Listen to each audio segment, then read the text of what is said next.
Le gouvernement fédéral a annoncé en octobre dernier le déménagement du bureau des passeports de Jonquière dans les locaux de Service Canada à Chicoutimi.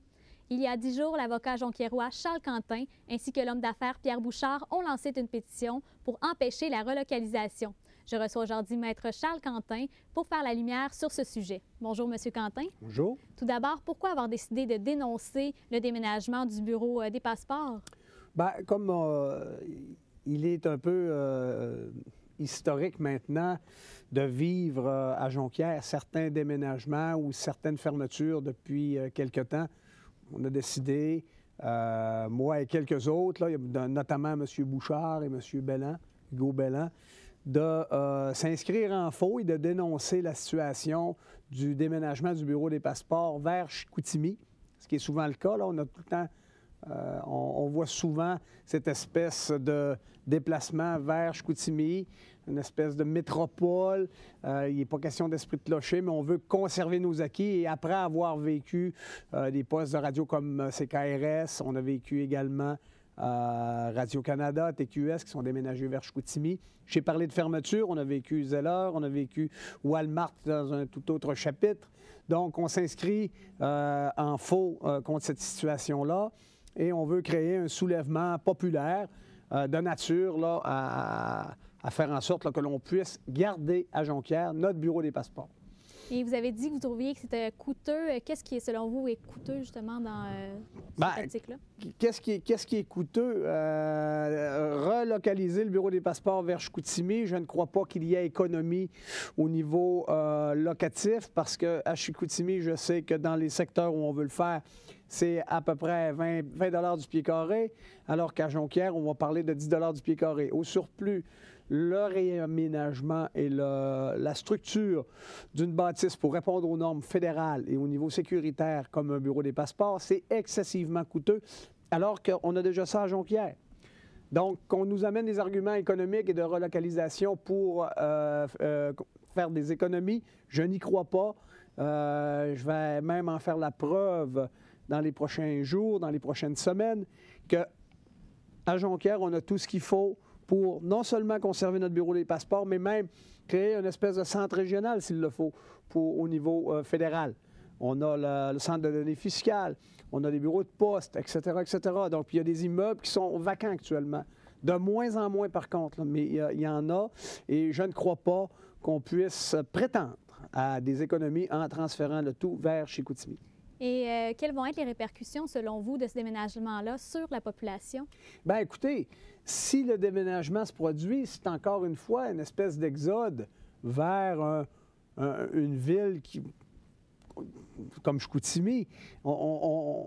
J'ai de la difficulté à ne pas parler d'esprit de clocher, mais c'est pas nécessairement le cas. C'est que Jonquière a déjà eu sa place de choix au niveau régional. Sans parler de métropole, Jonquière était dans une position excessivement favorable. Alors que maintenant, tout semble dévier vers Chicoutimi sur le plan commercial, sur le plan institutionnel.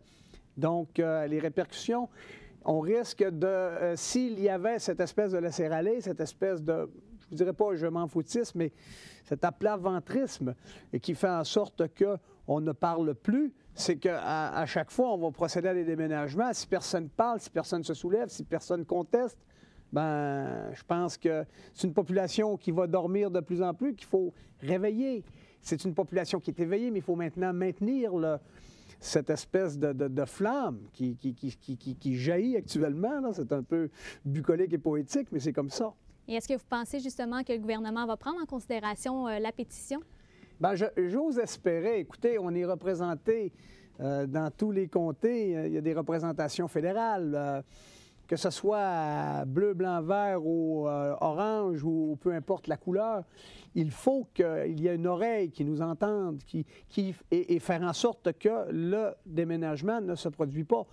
On a vécu une situation un peu similaire à Chicoutimi-Nord alors qu'on voulait déménager le bureau de poste vers Chicoutimi. Il y a eu un soulèvement très positif. Ottawa a tendu l'oreille et a compris le message. C'est un peu ce qu'on veut également chez nous. Je pense qu'également avec la présence d'un conservateur comme Denis Lebel, qui n'est pas tellement loin, qui est à une centaine de kilomètres, devrait favoriser le climat, d'autant plus que le maire élu, nouvellement réélu, Jean Tremblay, a mentionné publiquement qu'il était en contact avec Et- M. Denis Lebel et que le tout devrait se réaliser. Et le nombre de pétitions que vous avez jusqu'à maintenant, ça équivaut à quoi environ? Bien, écoutez, on a commencé au niveau électronique et on réalise que dans les statuts fédéraux, on ne reconnaît pas à la Chambre des communes une pétition électronique. Par contre, on peut la transmettre aux ministres et aux personnes en autorité responsables. C'est ce qu'on va faire, c'est ce que nous allons faire. Donc, au niveau électronique, on a plus ou moins 6 000 signatures et partages sur les médias sociaux. Également, au niveau, comme je vous ai mentionné, au niveau électronique, il y a une pétition qui circule. Également, on a innové, bien pas innové, mais on a initié la pétition papier qui, celle, est reconnue officiellement. Et rapidement, est-ce que vous voulez continuer en politique si jamais ça ne fonctionne pas? Bien, j'ai mentionné, écoutez, je l'ai mentionné publiquement sur les médias sociaux que si on perdait notre bureau des passeports, et j'ai fait ça très consciemment, très volontairement, c'était pas nécessairement un coup de tête, quoi qu'on puisse le croire, que j'allais faire de la politique fédérale si le bureau des passeports était pour déménager. Parfait, monsieur. Merci, monsieur Quentin. Alors, c'était Maître Charles Quentin qui est en direct de nos studios pour nous parler de la relocalisation du bureau de passeport de Jonquière.